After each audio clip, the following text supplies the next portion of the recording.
Арбуз. Передается, что посланник Аллаха, да благословит его Аллах и приветствует, ел финики с арбузом и говорил: «Устраняем, сломим жар первого хладом другого, и холод этого жаром того». Арбуз – крупнейшая в природе ягода, ее называют тыквенной. Древние арабы знали о его лечебных свойствах, считали, что арбуз способен очищать тело и выносить болезни из тела, если принимать его постоянно перед едой. Арбуз обладает ценными диетическими и лекарственными свойствами.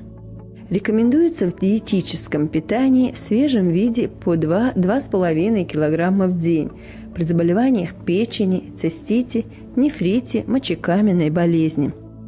Из-за высокого содержания железа арбуз полезен при анемии кормящим матерям.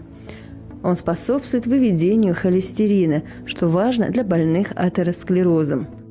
Арбуз рекомендуют при подагре, артрите, сахарном диабете. Он желателен при ожирении, может входить в голодную диету. В свежем виде рекомендуется лихорадящим больным в качестве освежающего напитка.